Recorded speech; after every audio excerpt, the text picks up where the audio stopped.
Assalamualaikum warahmatullahi wabarakatuh.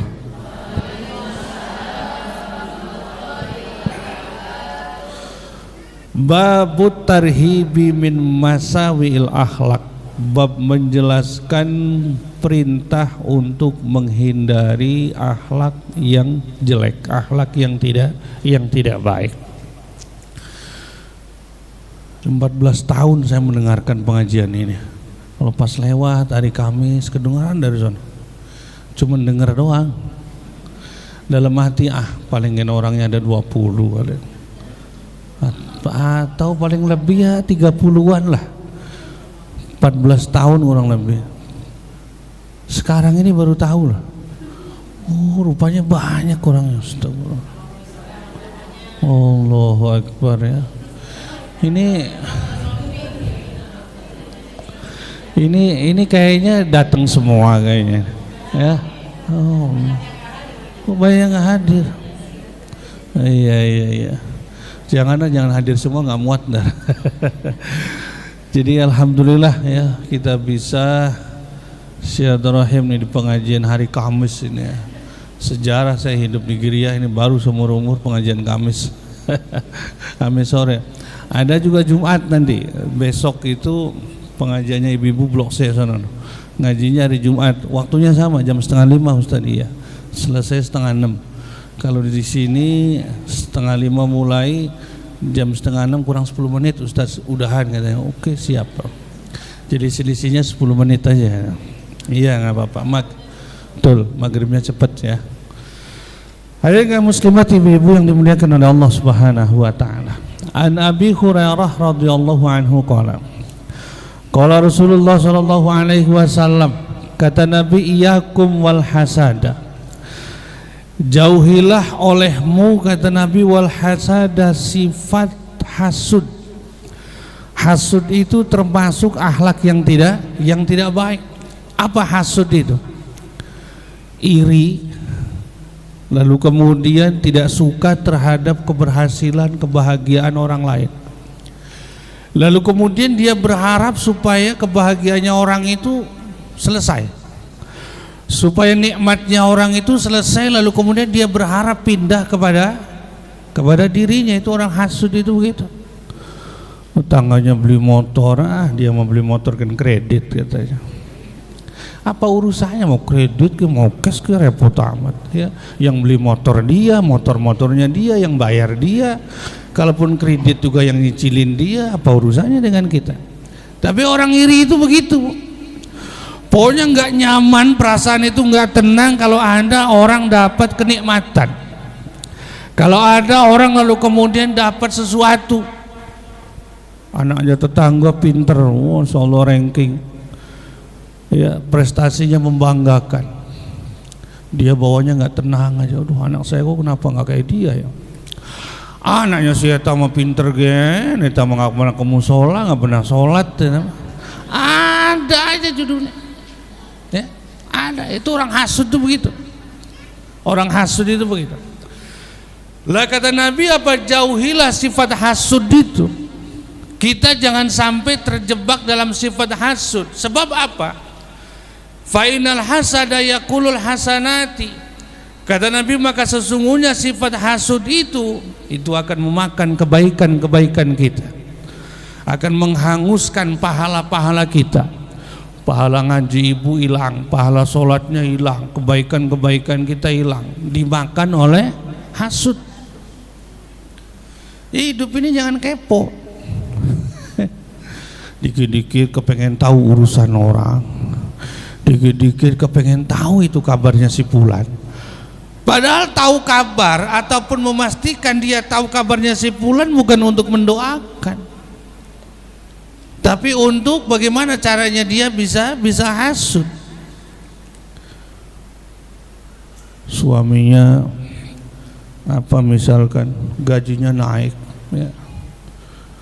Lalu kemudian dia dengar, si eta mah gajinya gede kan jarang sodakoh, pelit orangnya. Anda lagi sudah. Pokoknya setiap melihat keberhasilan orang di mata dia itu nggak bagus saja begitu. Ya. Itu orang kalau begitu sempit, susah hidupnya. Karena dimanapun kehidupan itu ada yang naik, ada yang turun, dimanapun kita berada. Kalau nggak percaya, coba ibu mau pindah kemanapun, dunia itu ya begitu. Ada orang bahagia, ada orang kurang bahagia. Ada orang kaya, ada orang miskin, ada orang misalkan karirnya lagi melejit, lagi naik. Ada pula orang lalu kemudian karirnya lagi turun, apalagi sekarang lagi masa pensiun, betul. Dulu saya waktu bujangan, blok B itu masih gagah-gagah. Sekarang umur saya 44 kurang lebih, udah pada pensiun sekarang. Si Fulan pensiun. Kok tahu tadi orang saya masih ngisi di Aqua? Kalau masuk ke Aqua teh mana si Fulan, mana semua? Ketemu dengan blok B yang dulu itu mana puluhan orang, sekarang paling bisa dihitung berapa orang. Ya, itu dunia itu begitu, ibu. Dunia itu begitu. Baik, kita jangan sampai lalu kemudian terlena dengan dunia. Jadi hasud itu apa kata Nabi? Hasud itu akan memakan kebaikan-kebaikan kita. Hasud itu akan menghanguskan pahala-pahala kita. Lalu kemudian Nabi membuat apa? Membuat perumpamaan, membuat contoh. Apa kata Nabi? Kama takulun narul hatoba. Hasud itu kalau dicontohkan seperti hanya api yang membakar kayu yang kering. Ibu-ibu kalau ada kayu kering ditumpuk nih satu gria, ya, satu blok B ini kayu kering dibakar, habis nggak? Habis. Apalagi cuman setumpuk rumah, itu mah cepet palingan. Kayunya kayu kering. Jangankan kayu kering, tahu hutan itu kan pohonnya masih basah. Ibu sering dengar nggak kebakaran hutan? Habis tidak itu? Habis itu.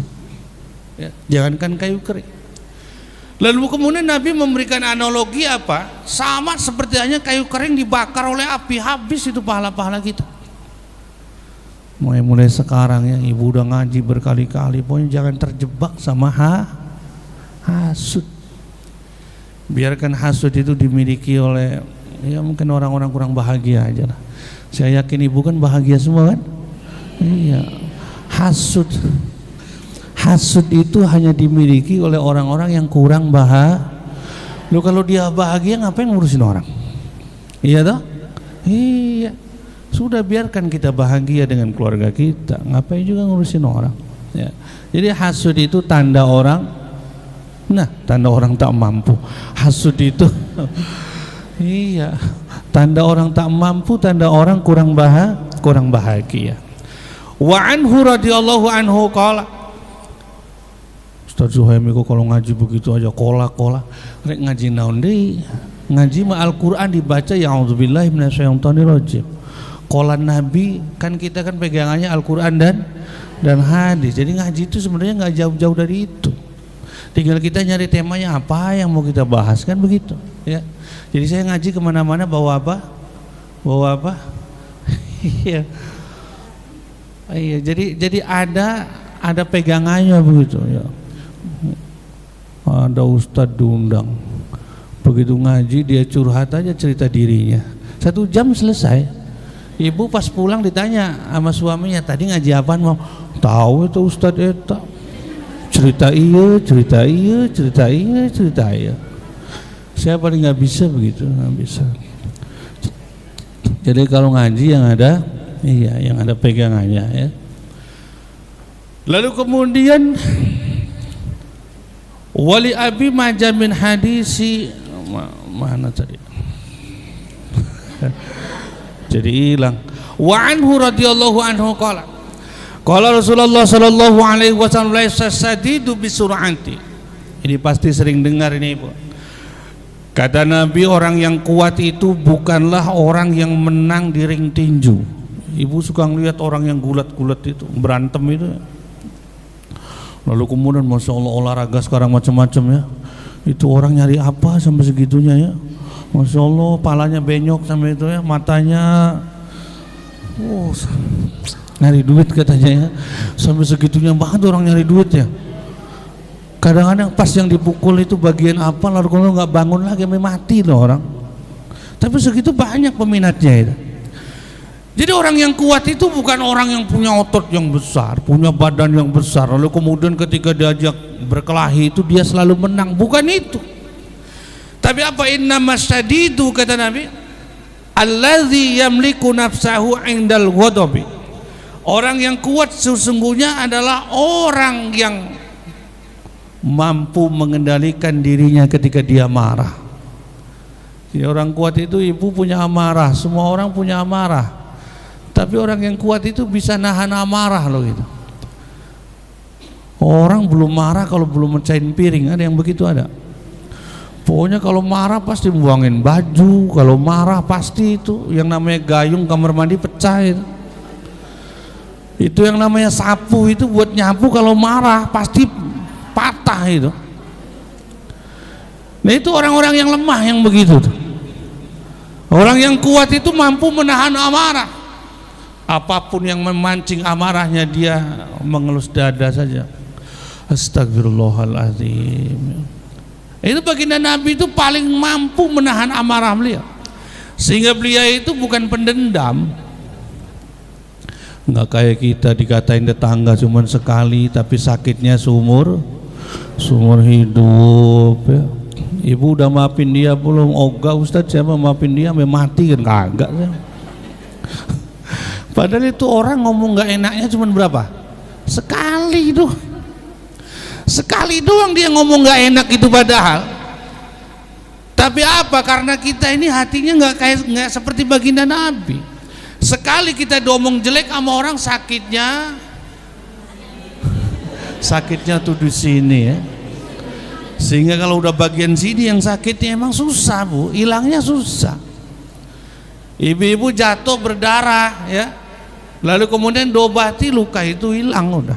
Tapi kalau udah bagian sini sakit nih, masya Allah. So, lebaran ketemu lebaran, puasa ketemu puasa, ketemu dia masih buang muka aja. Padahal lebarannya udah berapa kali ketemu lebaran, ya. Padahal puasanya udah berapa kali puasa. Tarawih kan bareng di belakang, tarawihnya bareng. Tapi dia di sebelah sono, dia sebelah sono. Naruh sandalnya bareng nggak bareng, perempuan sebelah mana? Sebelah sono bareng. Laki-laki belah sini bareng. Nggak ada perempuan naruh sandalnya di laki. Sandalnya udah bareng, tarawihnya udah bareng, tapi hatinya nggak bisa bareng. Ngaji kan sekarang ada, belah sono ada. Ya. Apalagi yang udah duduk di depannya milih banget kayaknya. Enggak, ini mah contoh ya. Bukan ngomongin orang di sini. Ibu di sini mah nggak ada begitu, nggak ada. Pokoknya hatinya bagus-bagus ibu di sini. Kalau tidak diomongin iya, hatinya bagus-bagus kalau tidak mendengarkan omongan yang udah bagus begitu lah. Jadi yang kuat itu begitu. Makanya ibu-ibu, kenapa sih baginda Nabi itu lalu kemudian pantas kalau istrinya banyak juga orang sabarnya luar biasa kok. Lah orang zaman sekarang pasangannya, artinya apa, laki sama suami aja ribut aja segitu baru satu, gimana dua, gimana tiga. Lah baginda Nabi itu dulu banyak juga sabarnya luar biasa, makanya istri itu semuanya lalu kemudian nurut. Laki-laki zaman sekarang satu aja ribut banyak, nambah dua, kumaha cerita anak ya. Jadi ya, nata hati itu susah ya, susah. Udah paling susah itu nada hati. Makanya kata Nabi, yang kuat adalah orang yang mampu menahan amarah. An Ibnu Umar radhiyallahu anhu maqala qala Rasulullah sallallahu alaihi wasallam al-dzulmu dzulmatu yaumal qiyamah. Kata Nabi, kezaliman itu adalah kegelapan di hari kiamat. Dalam hidup itu yang gak enak baik sekarang maupun nanti di akhirat, yang gak enak itu apa? Gelap. Ibu-ibu di dunia ini dikasih gelap mau nggak? Kalau mau dikasih gelap gampang, ditutup aja matanya pakai apa? Pakai kain. Coba ibu sejam aja kuat gak itu? Kalau masih kuat coba 2 jam. Kalau sampai kuat lagi coba 3 jam, coba seharian, kuat gak itu? Tutup matanya. Yang paling menjengkelkan, yang paling membuat orang tidak mau itu hidup dalam keadaan gelap. Ibu kalau mati lampu aja ribut aja. Ini PLN itu kumaha sih ya PLN itu nyetrika belum nyetrika, masak belum masak, nyuci belum nyuci katanya. Lampu di apa itu di param-paramkan katanya. Kayak orang nggak bayar aja katanya. Tiap bulan bayar katanya. Tapi lampunya mati, apalagi mati lampunya malam. Itu tersiksa banget. Ya. Mau di luar takut, mau di dalam panas ya. Orang sekarang kan bergantung sama AC, bergantung sama kipas. Kalau nggak kipas nggak ada AC nggak bisa dalam rumah, ya gitu. Lebih-lebih nggak ada wifi nggak bisa dalam rumah.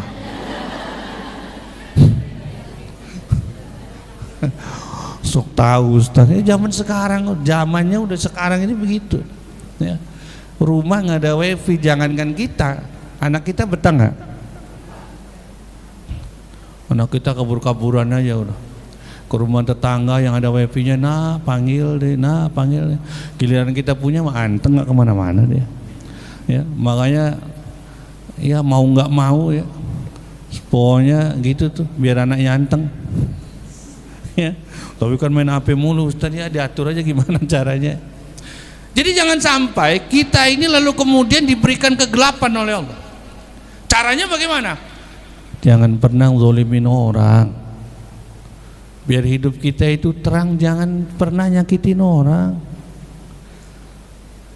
Yang namanya omongan itu kan kadang-kadang kita ini nggak punya niatan, tapi ada orang tersinggung. Nah itu barangkali dosa yang tidak disengaja, tapi yang disengaja kan masih bisa kita tahan. Jangan di dunia ini melakukan kezaliman. Kalau rakyat biasa saya yakin enggak ya, tapi zaman sekarang kan sama rakyat biasa gini galaknya udah kayak pejabat sekarang.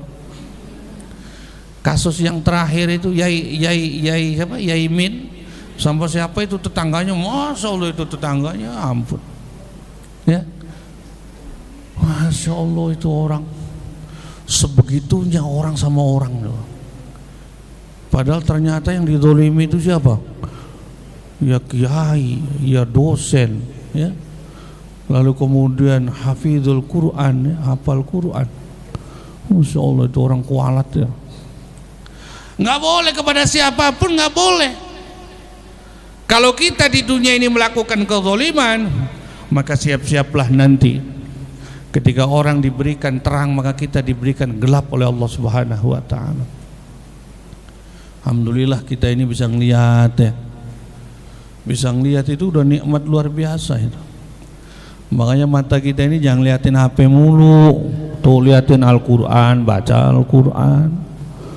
Jangan nanti ketika matanya udah ketika matanya udah 4 baru nyari-nyari Al-Quran, ketika matanya masih 2 HP diantepin. Ya. Hidupnya selalu dengan HP. Ya. Itu nggak sabar, baterainya habis aja sambil ngecas mainin HP, nggak takut ngebeleduk gitu. Ibu mainan HP istirahat itu kapan? Oh, lagi dicas. Kadang-kadang lagi dicas juga ayo aja dimain. Nggak takut lalu kemudian ya. Iya. Jadi apa? Siap-siap aja. Kalau di dunia ini orang suka ngeresein orang, dikit-dikit orang diresein. Dikit-dikit orang lalu kemudian dibikin sakit hati. Dikit-dikit orang lalu kemudian dibikin susah. Itu namanya zalim. Dan awas, di antara doa yang diijabah oleh Allah itu adalah doanya orang yang tuh udah pada apal semua. Tapi nggak takut itu kalau nyakitin tetangga itu nggak pada takut. Padahal ketika tetangga yang zalimi ngangkat tangan lalu kemudian minta kepada Allah, wah hancur kita. Makanya kadang-kadang kehancuran kita itu bukan karena orang, ya karena tingkah kita sendiri.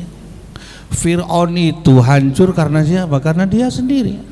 Karena dia sendiri. Buktinya Nabi Musa nggak ngapa-ngapain dia. Emang Nabi Musa mukul dia? Enggak. Nabi Musa lalu kemudian apa? Enggak. Tapi dia lalu kemudian ditenggelamkan oleh Allah Subhanahu wa ta'ala. Lalu kemudian an Jabir radhiyallahu anhu qala Rasulullah sallallahu alaihi wasallam ittaqul zulma Oleh karena itu kata Nabi, takutlah kalian akan kezaliman. Pokoknya awas, jangan sampai bikin orang sakit hati, jangan sampai bikin orang menderita. Bila perlu tolong orang, ya. Itu yang paling ditakuti oleh baginda Nabi. Makanya beliau pesan kepada kita umatnya, ittaqul zulma, wahai umatku janganlah kalian melakukan kezaliman. Fa inna zulma zulmatu yaumal qiyamah. Maka sesungguhnya kegelapan itu, kezaliman itu adalah kegelapan di hari kiamat.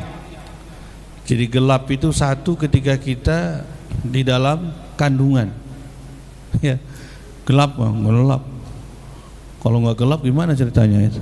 Lalu kemudian gelap lagi di mana? Orang ketika dimasukkan ke liang kubur. Lalu kemudian gelap lagi kapan? Nanti ketika hari kiamat. Hari kiamat itu mana ada lampu PLN, ya. Hari kiamat mana ada sinar matahari, cahaya rembulan, nggak ada. Jadi gelap itu benar-benar gelap, sama kayak kita nutup mata begitu. Gelap, nggak ada sedikit pun cahaya. Orang pada berteriak kala itu. Perutnya lapar, tenggorokannya aus, lalu kemudian keadaannya tidak menentu. Orang pada berdesak-desakan sampai berkeringat, ya. Lalu kemudian dia panas. Lalu kemudian ditambah pula gelap pula. Ada orang-orang yang tidak merasakan itu. Siapa? Mereka yang mampu mengendalikan amarahnya. Mereka orang-orang yang tidak menzalimi ketika semasa hidupnya, tidak menzalimi orang lain. Lalu kemudian yang keduanya kata Nabi, wattaqus suha. Jauhilah olehmu sifat suh. Apa suh itu? Pelit. Pakai sin besar. Suh, ya. Jauhilah olehmu sifat suh, kikir, pelit, medit, apa lagi?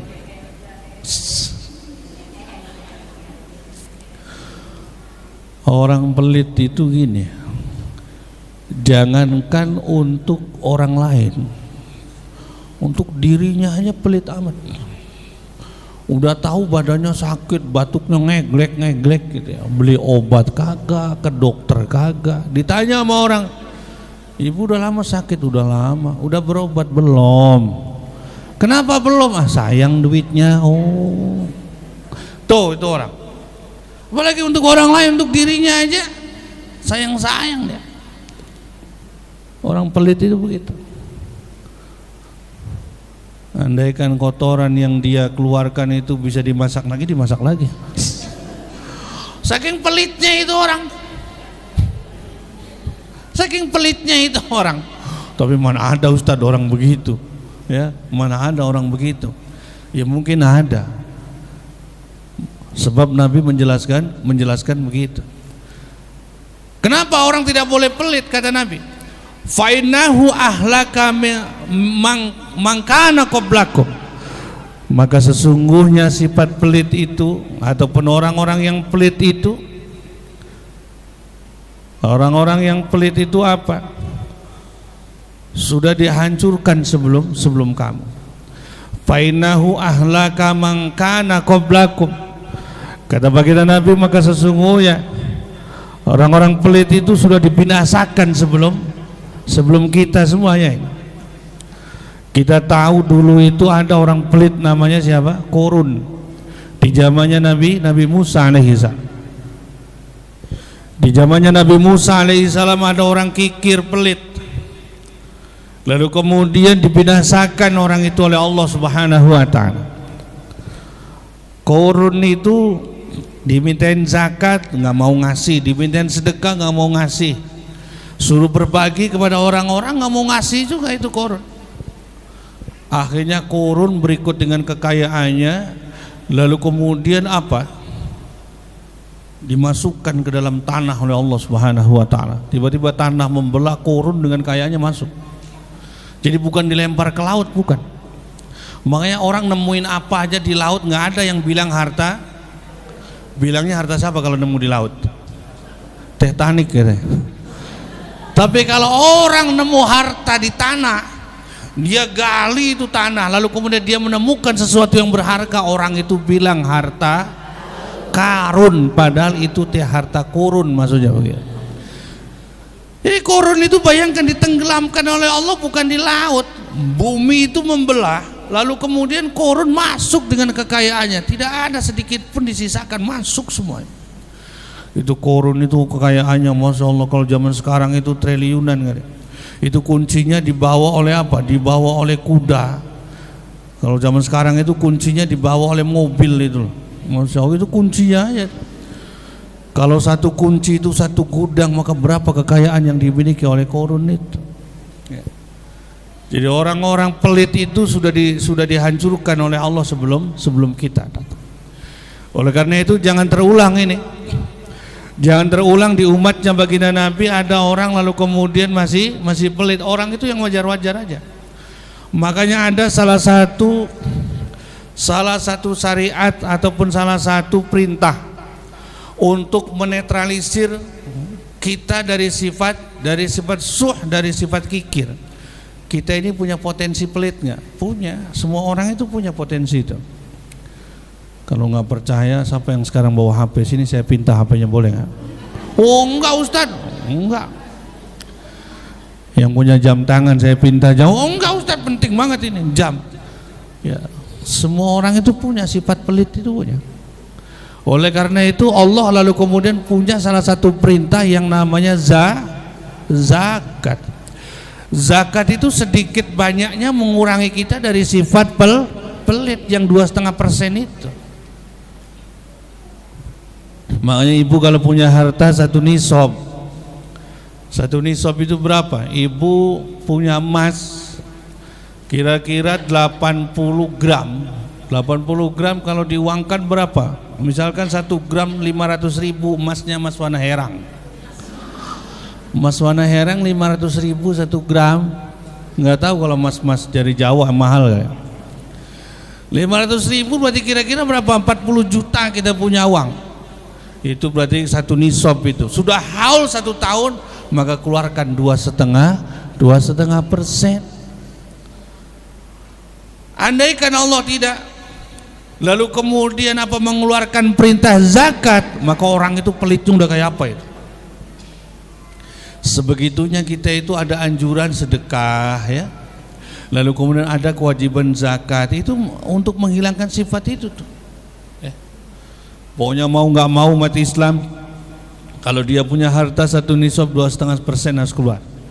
Umat Islam ketika dia masuk Ramadan, jatuh temponya sampai dengan satu Syawal, sebelum sebelum khotib naik ke mimbar, maka dia wajib mengeluarkan zakat fitrah.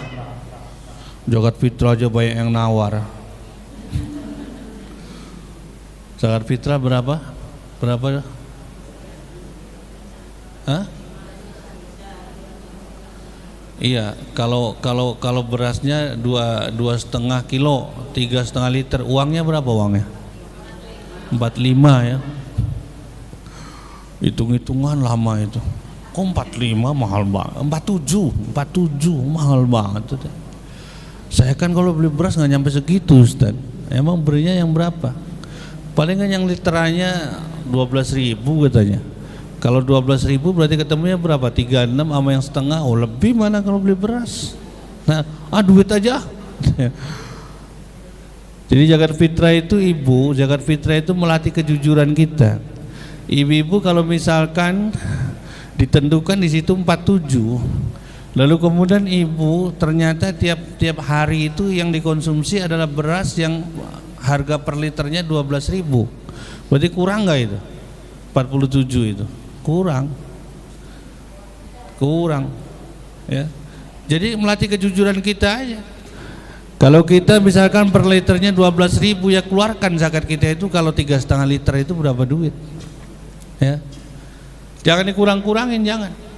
Ketika makan, wow ibu yang baik, yang bagus, tapi ketika zakat fitrah yang kualitasnya di bawah itu jangan. Itu ngurangi rezeki. Barangnya nggak banyak, kalau diuangkan paling 50.000, taruhlah 60.000 lah sebegitu. Gara-gara 60.000 diakal-akalin, kita jadi susah ya. Makanya zakat fitrah itu diberikan kepada siapa? Yang pertama yang fuqara masakin, lalu kemudian keseluruhannya yang 8 asnaf itu. Nggak ada itu zakat fitrah diberikan macam-macam, nggak ada. Zakat fitrah nggak boleh keperuntukannya untuk pembangunan jalan, nggak boleh, haram. Zakat fitrah keperuntukannya untuk membangun musola, bangun masjid, nggak boleh. Zakat fitrah itu yang nerima 8 golongan itu.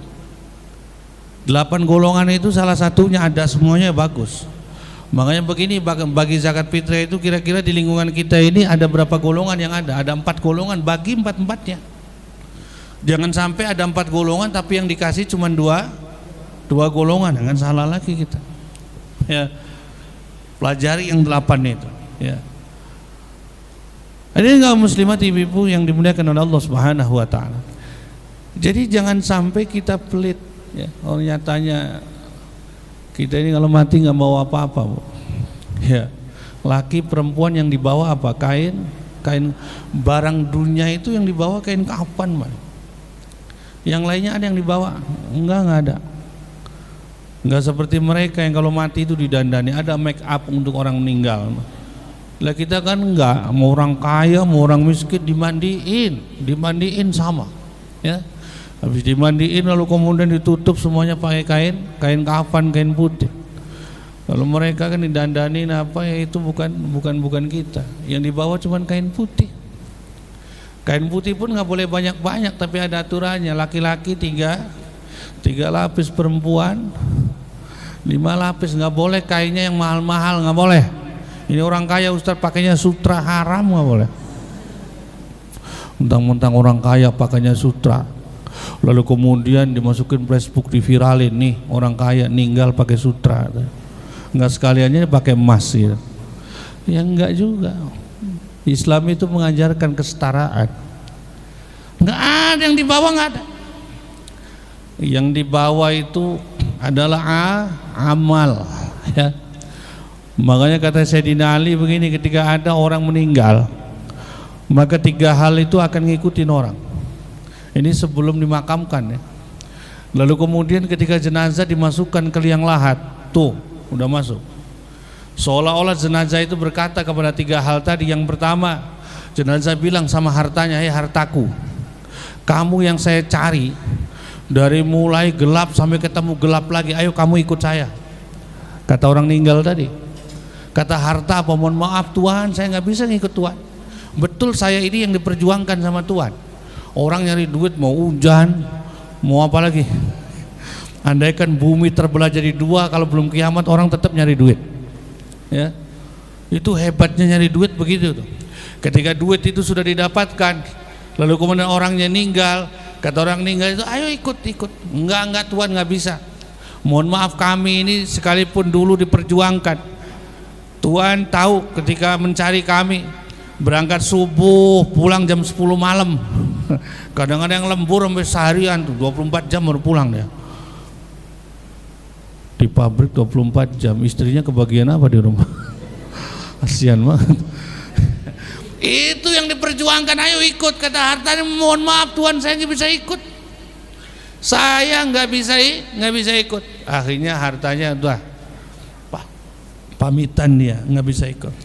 Lalu kemudian kata orang meninggal tadi, dia bilang kepada keluarganya, wahai anakku, yang meninggal ceritanya suaminya. Kalau istrinya kan kasihan ibu-ibu. Ceritanya suaminya. Lalu kemudian bilang ini sama keluarganya, wahai istriku, wahai anak-anakku, kamu yang saya perjuangkan ketika dulu hidup di dunia. Saya dari mulai pagi sampai ketemu malam itu demi kalian, mencari nafkah di luar sana, kehujanan, keanginan, apalagi Masya Allah ngantuk-ngantuk mana dipaksa. Sekarang saya meninggal nih, ayo kalian ikut saya. Apa jawab keluarganya? Mohon maaf Bapak, mohon maaf, betul saya ini yang diperjuangkan dulu sama Bapak, sampai saya bisa sekolah, saya bisa ke perguruan tinggi, saya bisa sukses. Sekarang istrinya pun sama bilang begitu. Iya, mohon maaf Pak, Bapak dulu baik banget, suka ngasih duit, suka jajanin ke mall. Tapi mohon maaf saya nggak bisa ngikut, kami nggak bisa ngikut. Akhirnya keluarga pamitan lagi. Yang terakhir, yang ketiga adalah amal. Kamu dulu yang saya perjuangkan. Dari mulai membuka mata sampai menutup mata, saya perjuangkan untuk kamu lillahi ta'ala. Oleh karena itu ayo kamu ikut saya. Itu amal langsung tanpa ngomong ikut dia. pahala sholat ngikut, pahala zakat ngikut, pahala ngaji ngikut, amal apa lagi? Amal haji ngikut, amal umroh amal kurban amal apa lagi? Ibu pernah ngelakuin apa di dunia ini? Ngikut semuanya ngikut. Tuh, jadi yang setia sama kita itu siapa? Amal. Lalu kemudian kenapa amal tidak diperjuangkan? Amal itu harus diperjuangkan. Mau ngantuk ya, mau males kayak nggak apa-apa. Oh, pules banget. Ya nggak apa-apa, jangan dibangun, nggak apa-apa.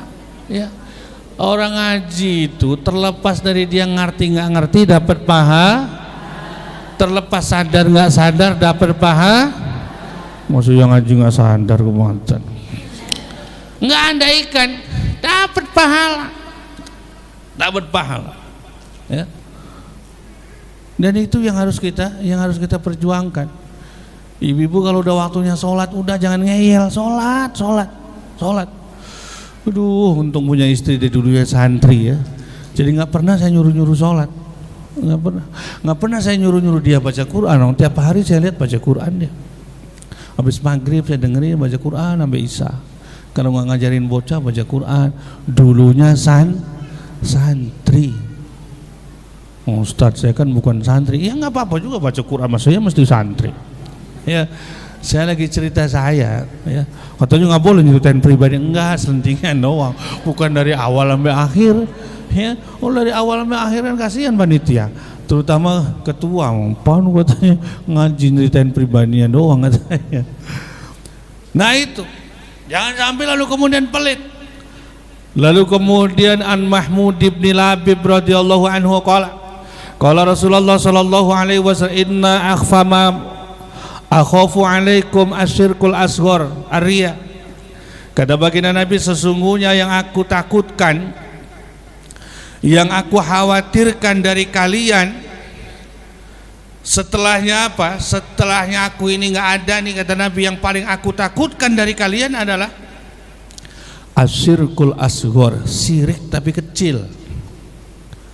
Ibu tahu syirik, tahu? Diambil dari kata musyarakah, artinya apa? Berbagi, begitu loh. Berbagi. Musyarakah itu artinya nggak sendirian. Makanya nggak boleh dalam keimanan kita lalu kemudian kita syirik, nggak boleh. Itu menduakan Allah. Tapi harus satu kita ke Allah Subhanahu wa taala. Nah, yang ditakutkan oleh Nabi itu syirik kecil, bukan syirik akbar. Kalau kita nyembah pohon berarti syirik besar. Nyembah selain Allah berarti syirik besar. Ini ada syirik kecil. Syirik tapi kecil. Tapi kecil juga kalau sering muncul jadi gede. Apa syirik kecil itu? Riya itu syirik kecil kata Nabi. Makanya amal apapun jangan dibarengi dengan riya. Riya itu ibaratnya ini, ibaratnya tahu batu, lalu kemudian di atasnya andaikan batu itu ada debu-debu, ya, mau tebel banget debu ini, lalu kemudian disiram sama hujan, nggak lama hujannya, paling kan 5 menit hujannya, tapi gede hujannya, kira-kira debu itu hilang nggak? Nah itu kayak begitu tuh, kebaikan kita itu kayak begitu kalau campur riya itu begitu. Dikit-dikit kepengen diketahui orang. Makanya ibu itu jangan banyakkan posting di Facebook, jangan. Ini mah belanja diposting, jalan-jalan diposting. Takutnya ada orang nggak bisa belanja, takutnya ada orang nggak bisa jalan-jalan, ya. Yang repot kalau lagi umroh itu. Cetak di depan Ka'bah, bikin video, ya. Ya mudah-mudahan ibadah kita itu lillahi ta'ala. Jadi kalau ibadah sudah campur riya, hancur pahala kita. Makanya amal itu yang paling apa? Yang paling ikhlas itu apa amal itu? Ibu-ibu bangun di tengah keheningan malam, bangun malam-malam bangun, tanpa ada satupun orang yang tahu, termasuk orang rumah itu nggak pada tahu kalau ibu itu bangun. Lalu kemudian ibu wudu, ibu gelar sajadah, lalu kemudian ibu sholat. Lalu kemudian ibu habis itu berzikir, berdoa sampai nangis, sampai meneteskan air mata. Itu ibadah yang paling ikhlas itu begitu. Satu, nggak dipaksa kan. Yang kedua, ya jauh dari manusia, nggak ada yang tahu. Kalau ngaji kan semua mata memandang kan. Makanya gimana caranya, lalu kemudian kerudungnya pada bagus-bagus kan? Karena dilihat. Tapi kalau ibu sholat malam, ibu nggak mikirin dilihat orang. Yang penting nutup aurat, lalu kemudian bagaimana kekhusyuan kita dalam beribadah. Ya. Ada orang malam masih mikirin orang, enggak, udah. Lillahi ta'ala, bangun sholat malam, tahajud ya. Lalu kemudian ibu berzikir, berdoa. Ada yang begitu ada, Bu? Ada yang begitu ada? Hah? Ada nggak yang begitu ada? Jawabnya nggak yakin, insya Allah. Insya Allah. Jangan sampai kita itu mau begitu kalau dalam keadaan punya masalah saja. Kalau lagi punya banyak masalah, ya Allah, nangis-nangis. Andai kan Allah ngejawab di malam itu, kenapa Mbak, kenapa? Suami saya ya Allah udah gak kerja lagi, ya Allah. Jadi jangan sampai lalu kemudian apa? Dia mengadu, dia berdoa, dia bermunajat itu dalam keadaan susah saja. Giliran lagi seneng, lagi bahagia, nggak ada yang sholat tahajud itu. Saya sholat tahajud itu ngambilnya akhir. Akhir itu apa? Dekat subuh itu loh, itu paling gampang itu tahajud. Jadi ibu bangun jam berapa? Jam 3:30, jam 3 ya. Jam 3 ibu bangun. Jam 3 bangun lalu kemudian bersuci wudu atau apa ya. Kira-kira ibu udah nggak punya handas, lalu kemudian ibu sholat ya. Itu kan bentar lagi subuh itu. Itu paling ringan begitu tahajud itu kapan waktunya? Ya sampai subuh, kalau udah subuh selesai. Jadi kalau misalkan ada waktu 10 menit menjelang subuh ibu masih bisa tahajud. Daripada jam 12 ibu tahajud. Jam 12 tahajud, Masya Allah istriku Ustaz rajin banget. Pas begitu pagi subuhnya nggak bangun.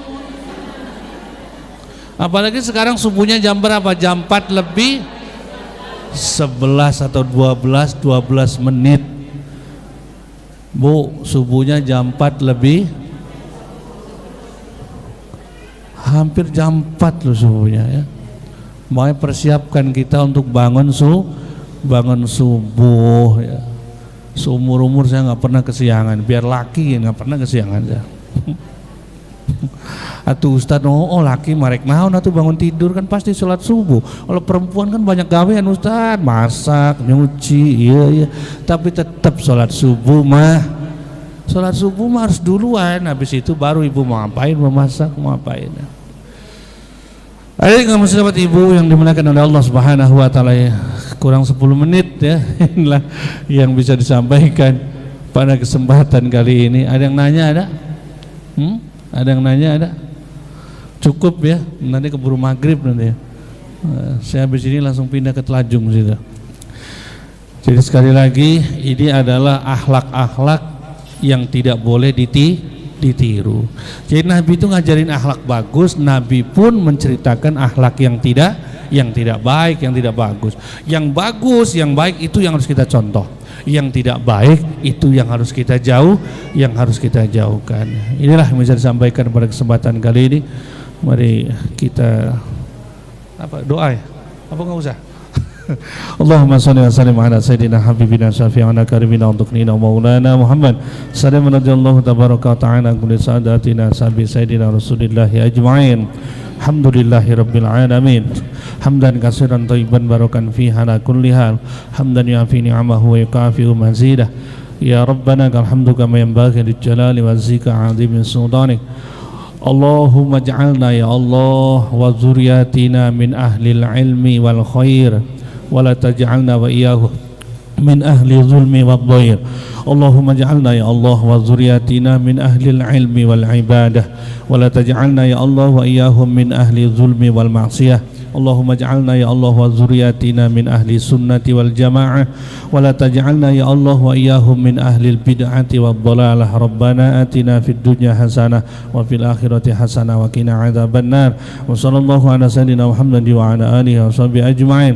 Subhana rabbika rabbil izzati amma yasifun wa salamun alal mursalin. Alhamdulillahi rabbil alamin. Assalamualaikum warahmatullahi wabarakatuh.